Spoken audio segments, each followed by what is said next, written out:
கண்ணன் பகவத்கீதை கர்மயோக ஞான யோக பக்தி யோகத்தை அர்ஜுனுக்கு உபதேசம் பண்ணும் பொழுது இமம் விவஸ்வதே யோகம் புரோக்தவானஹமவ்யயம் விவஸ்வான் மனவே பிராஹ மனுஹு இக்ஷ்வாகவே ப்ரவீத் ஏவம் பரம்பரா பிராப்தம் இமம் ராஜரிஷயோ விதுஹு சகாலேன மஹதா யோகோ நஷ்டப் பரந்தப. ஏ அர்ஜுனா, இதை இந்த தர்ம ரகசியத்தை இந்த சூக்ஷ்மத்தை பிரம்ம ரிஷிகள் எவரும் அறிந்திருக்கவில்லை, ராஜ ரிஷிகள் தான் அறிந்திருந்தார். பிரம்ம ரிஷிகள் யாருக்குமே இந்த தெரியவே தெரியாது இந்த விசேஷம். இமம் விவஸ்வதே யோகம், நான் சூரியனுக்கு உபதேசம் பண்ணேன், சூரியன் மனுவுக்கு சொன்னான், மனு இக்ஷ்வாவுக்கு சொன்னான், இப்படியே அந்த பரம்பரையா இருந்தது. கடைசியில் என்ன எடுத்து டைனஸ்டி மாறி போச்சு, மக்கள் இல்லாமல் இருந்துட்டா, நெக்ஸ்ட் ஜெனரேஷனுக்கு விஷயம் புரியாமல் போயிடுத்து, அவ தெரிஞ்சுக்கல. கடைசியில யுக தர்மத்தினாலையும் மக்களுடைய மனோபாவத்தினாலையும் அவளுடைய பிஹேவியர் ப்ராப்ளத்தினாலையும் இந்த யோகாபியாச பரம்பரை விட்டு போயிடுத்து. அததான் நான் இப்ப மறுபடியும் உனக்கு உபதேசம் பண்றேன்னு அர்ஜுனனான க்ஷத்ரியனுக்குத்தான் பெருமாள் உபதேசம் பண்ண. அதனால ராஜரிஷி அப்படின்றதுனாலே குறைச்சல் இல்லை. இருந்தாலும் பிரம்ம ரிஷி என்பது ஒரு பெரிய விசேஷம். பிரம்ம ரிஷி என்பது ஒரு பெரிய ஸ்தான விசேஷம். ஆகையால விஸ்வாமித்ரர் இப்போ யாகம் பண்றார். க்ஷத்ரியன் யாகம் பண்ணலாம், ஆனால் க்ஷத்ரியன் யாகம் செய்து வைப்பதற்கு தகுதி படைத்தவன் அல்ல. பௌரோஹித்யம் பண்ணக்கூடாது. நல்லா புரிஞ்சுக்கணும். அதாவது யாகத்திற்கு இவன் உபாத்தியாயரா இருந்து பண்ணக்கூடாது. அது க்ஷத்ரிய தர்மம் இல்லை. விஸ்வாமித்திரர் இப்ப யாகம் பண்ண ஆரம்பிச்சிட்டார். எதுக்காக? திரிசங்குவுக்காக. திரிசங்கு யாரு? சாபத்தினால மாறினவன். விஸ்வாமித்திரர் தன்னுடைய பிள்ளைகளை கூப்பிட்டு போய் எல்லாருக்கும் சமாச்சாரத்தை சொல்லி எல்லாரும் அழிச்சிடுவான், அத்தனை பேரை அழிச்சிடுவான். விஸ்வாமித்திரர் வாய்க்கு பயந்து எல்லாரும் வந்துட்டான். வேற வசிஷ்டருடையதான பிள்ளைகள் வரல. வசிஷ்டர் முடியவே முடியாது. என்னடா அது நடக்கிறது?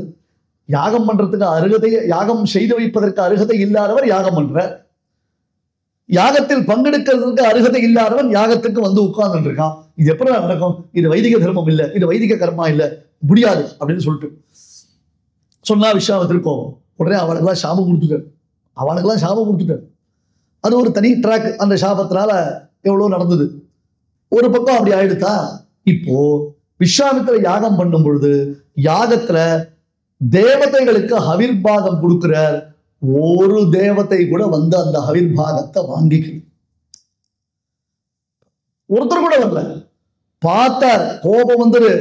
அந்யமிந்திரம் கரிஷ்யாமி புவனம் அனிந்திர கம்பா, புதுசா ஒரு இந்திரனை சிருஷ்டிக்கிறேன், அப்படி இல்லைனா இந்த இந்திரன் இந்திரன் இல்லாமல் போகட்டும், இவன் யாரு திரிசங்கு அவனே இந்திரனாகட்டும் அப்படின்ற அளவுக்கு அவருக்கு கோபம் வந்துருச்சு.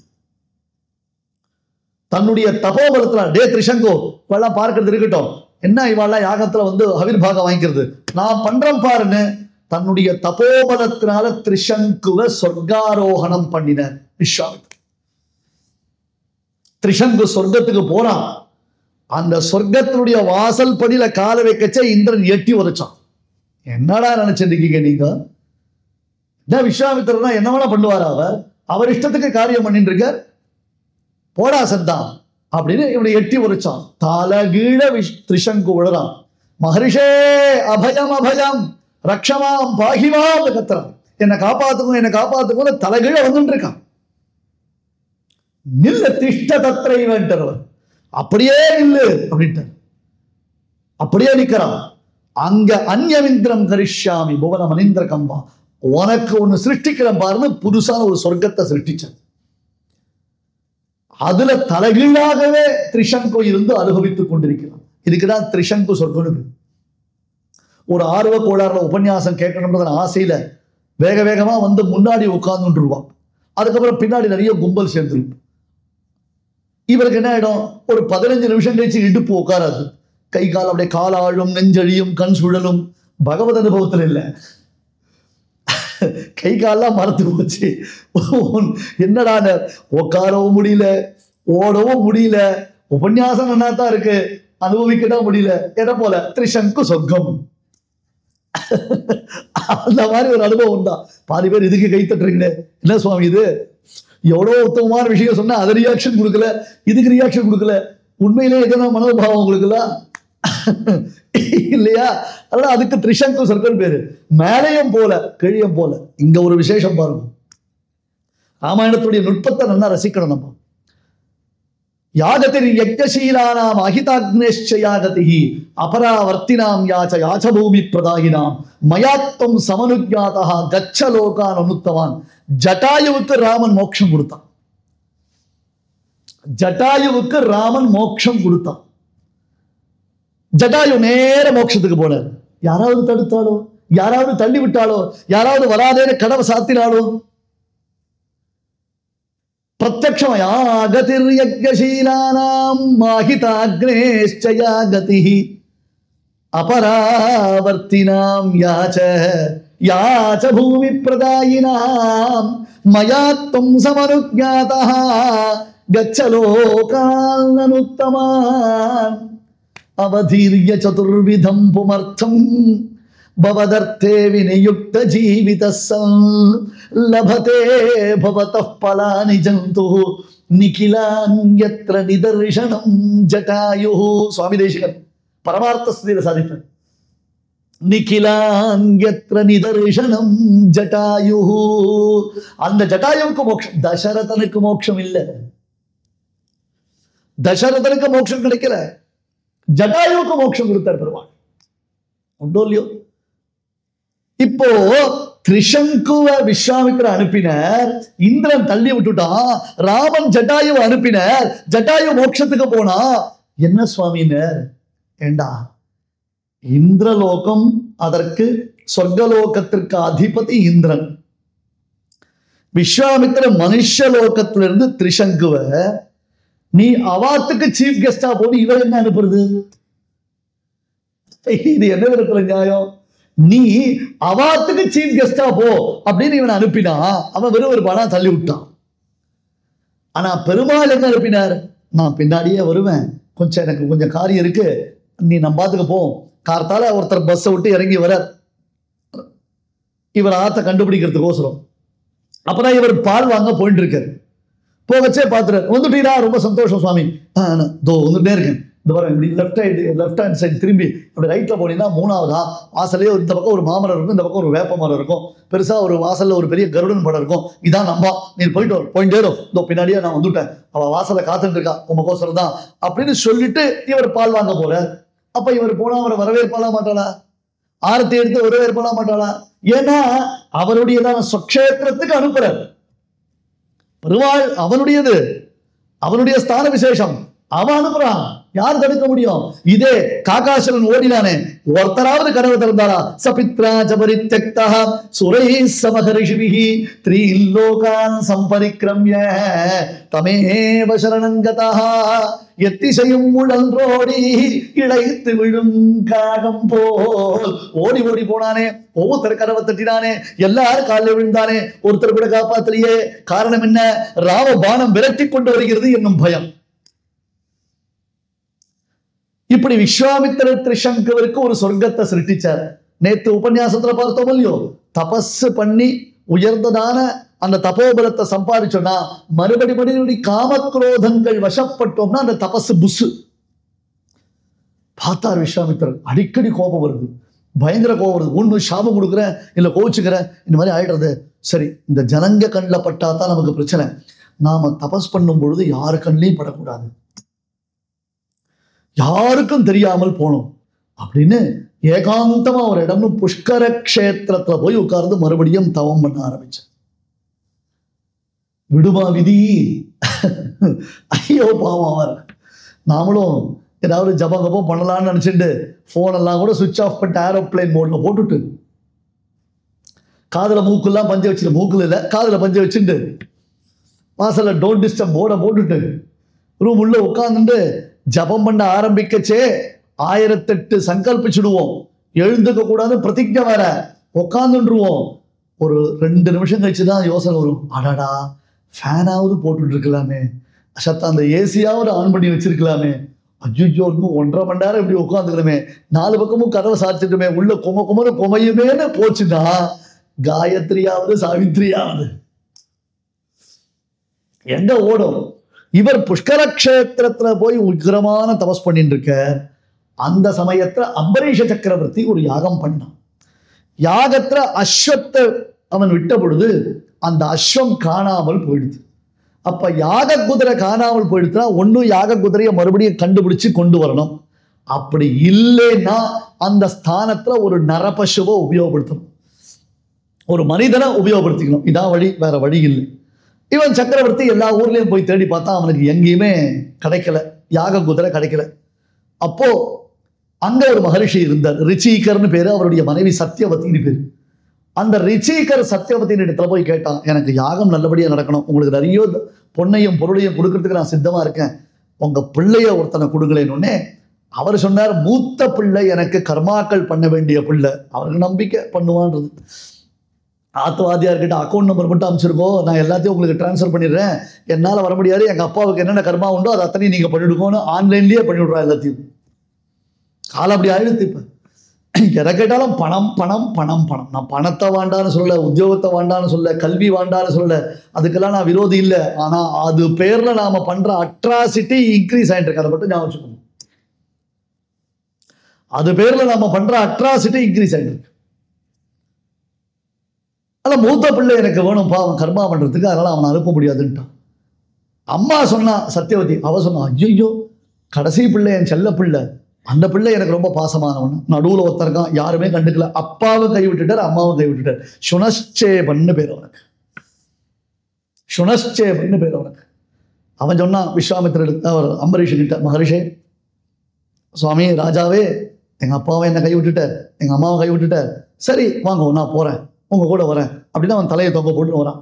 வர வழியில ஒரு நாள் அங்க புஷ்கர கஷேத்திரத்துல தங்குறா. அப்போ அவன் தன்னுடைய மாமாவை பார்த்தான். யாரு? சத்தியவதியினுடைய சகோதரர் விஸ்வாமித்திரன். அவன் அங்க தபஸ் பண்ணிட்டு இருக்க. அப்ப தன்னுடைய மாமாவை பார்த்தான்.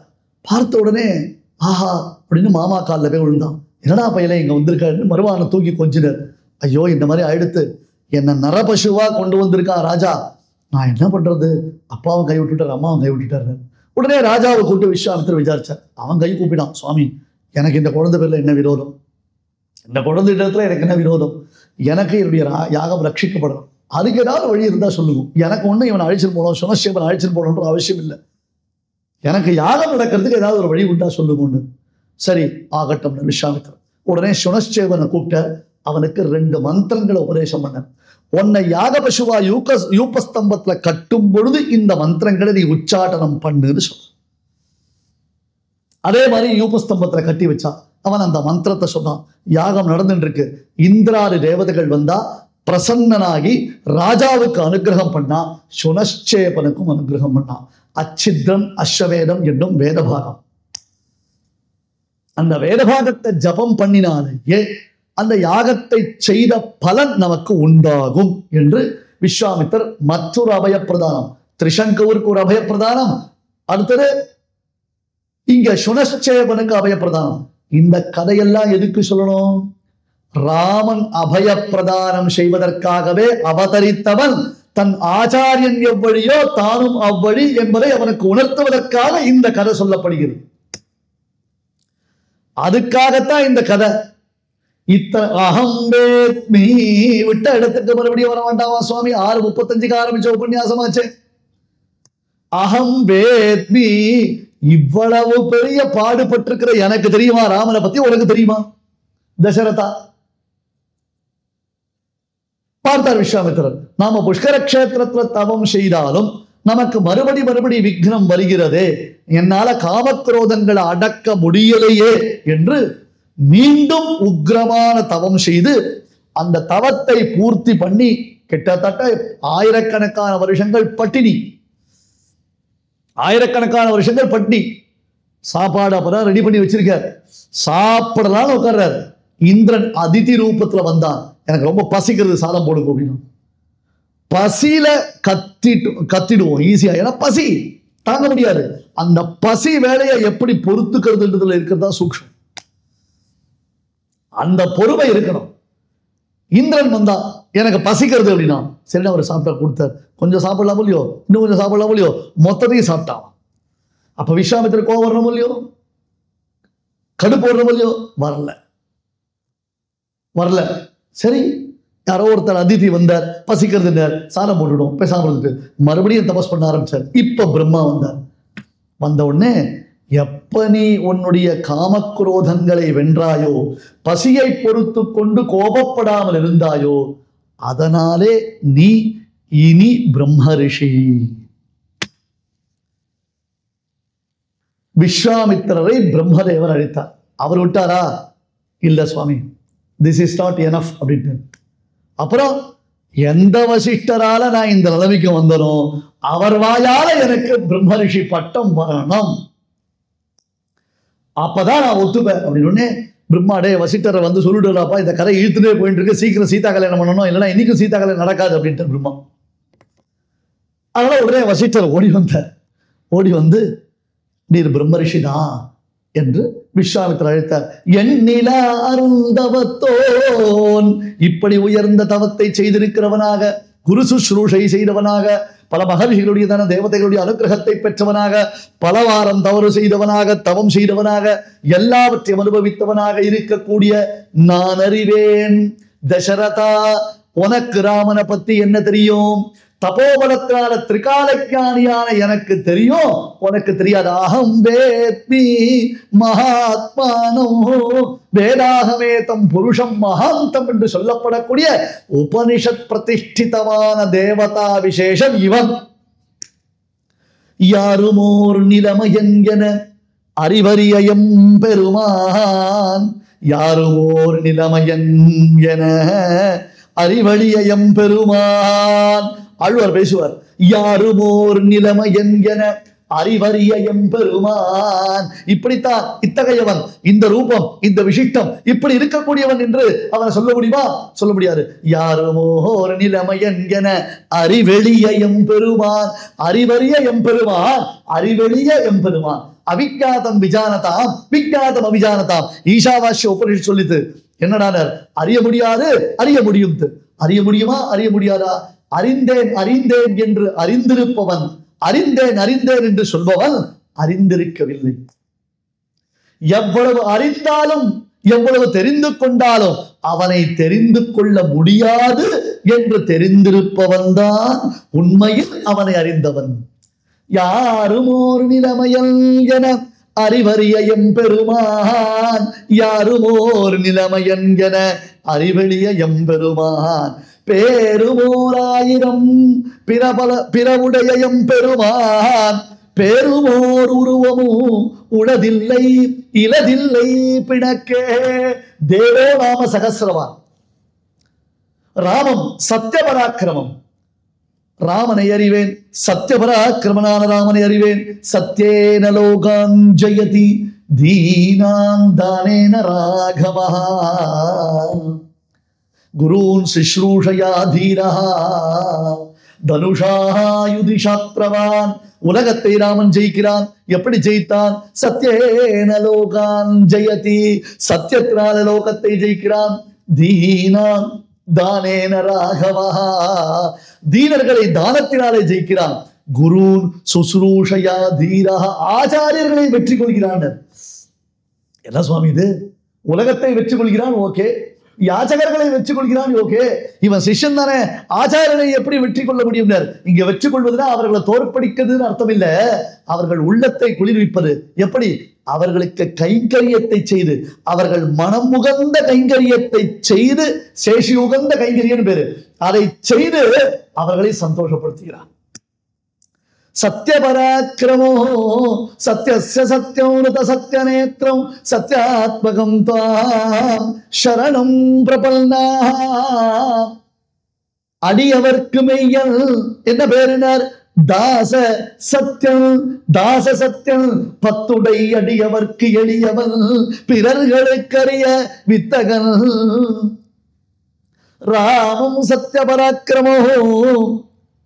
அடுத்தது வசிஷ்டோபி மகாதேஜா, வசிஷ்டோபி மகாதேஜா.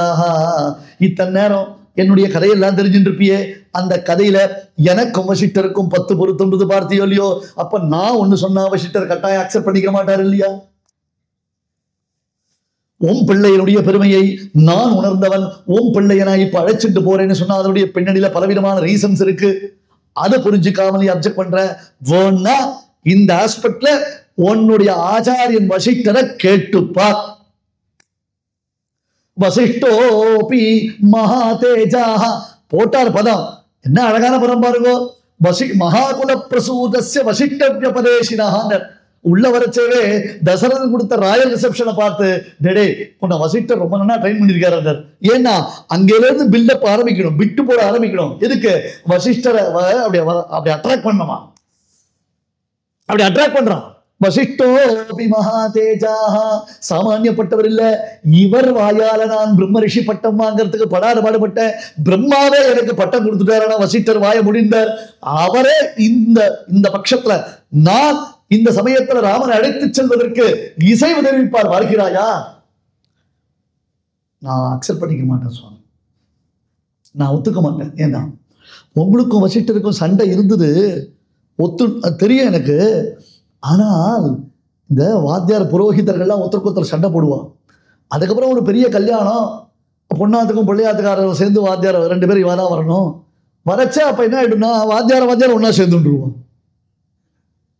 ஏன்னா அவ மூலமா அந்த காரியம் நடக்க போறது. பெரிய கல்யாணம் சுவாமி இது, இப்போ சண்டையெல்லாம் காமிக்க கூடாது. அந்த மாதிரி புரோகிதர்கள் நீங்க 2 பேரும் ஒன்னா சேர்ந்துட்டேள், அதை நான் ஒத்துக்க முடியாதுங்க. தசரதா, அந்த மீதி பேர் உட்கார்ந்து இருக்காளே பார்த்தியா? யாரு? வாமதேவர், ஜாபாலி, காஷ்யபர், காத்தியாயனர், சுயக்யர், கௌதமர், விஜயர். 7 பேர் ஆச்சு. இவரை சேர்த்து 8 பேர் ஆச்சு. ஆமா, அவள்லாம் உட்கார்ந்துட்டு இருக்கா. அந்த சபையில் அவள்லாம் உட்கார்ந்துட்டு இருக்கா. அவ என்ன பண்றான்னு எனக்கு கவனிச்சியா? சுவாமி, என்னுடையது பெரிய சபை, ராஜசபை. 1000 வழக்கு வியாஜங்கள் நடந்துட்டு இருக்கு. ஒவ்வொரு நாளைக்கும் 10 பஞ்சாயத்து நடந்துட்டு இருக்கு. எத்தனையோ பேர் வரா, எத்தனையோ பேர் போயிட்டு இருக்கா. அவ பாட்டுக்கு ஒரு ஓரமாக இருந்து ஜபம் பண்ணிட்டு இருக்கா, தபஸ் பண்ணிட்டு இருக்கா. அவளால் இந்த சபைக்கு எந்த டிஸ்டர்பன்ஸ் இல்லை. அவள் சபையில் ஒரு நாள் கூட தலையிட்டது கிடையாது. இது இந்த ஆக்டிவிட்டிஸ்ட ஒரு நாள் கூட அவள் ஒரு ஒப்பீனியன் கூட சொன்னதில்லை. நானும் அவளை கேட்டதில்லை. புரிஞ்சுதா? புரியலையே. அந்த சரதர் வசிஷ்டர் ராஜசபையில் இருக்கார். அவர் இருக்கிறதுக்கு ஒரு ரீசன் இருக்கு. That is absolutely valid reason. என்ன? அவர் பஞ்சாங்க பிராமணன். ராஜா ஏதாவது ஒரு காரியம் ஆகணும்னா சுபஹோரை, இன்னைக்கு நீ மஞ்ச சொக்கா போட்டுக்கணுமா, சிகப்பு சொக்கா போட்டுக்கணுமா, நீ கிழக்கே சூலமா மேற்கே மூலமா, வாக்கிய பஞ்சாங்கத்துல என்ன சொல்றது, திருக்கணிக்க பஞ்சாங்கத்துல என்ன சொல்லிருக்கு அப்படின்னு உனக்கு நாழிகை பார்க்கணும், நல்ல சுபத்தை சொல்லணும், இந்த காரியம் பண்ணு அந்த காரியம் சொல்லு. வசிஷ்டர் குல புரோகிதர், அவர் கூட இருக்கணும். மீதி மகரிஷிகளுக்கு இங்க என்ன காரியம்? அதுவும் மந்திரி பிரதானிகள் உட்கார்ந்து இருக்கிற இடத்துல அவ உட்கார்ந்து இருக்கான். இப்ப சுமந்திரன் முதலான மந்திரி பிரதானிகள்னா இருக்கா. அவ ராஜாங்கத்துல உனக்கு உதவி பண்ணுவான். இந்த காரியம் பண்ணு, அந்த காரியம் பண்ணு, இதை பண்ணாத அதை பண்ணாத உனக்கு எடுத்து சொல்லுவா. இவன் என்ன பண்ணா? தசரத யோசிச்சான். தசரதா, நீ அப்பப்ப ரிலாக்ஸேஷனுக்கு ராமனை கூப்பிடுவல்ல. என்னவா தசரதன் ரொம்ப பீக்கில் வேலை செஞ்சுட்டே இருப்பான். அது ரொம்ப டென்ஷன் தானே. ராஜாவா இருந்தாலும் சும்மாவா? அதுவும் ஒரு சக்கரவர்த்தி, ஒரு கொடை கீழே உலகத்தை ராஜ்ய பரிபாலனை பண்ணக்கூடியவர் எவ்வளவு இருக்கும் அவனுக்கு.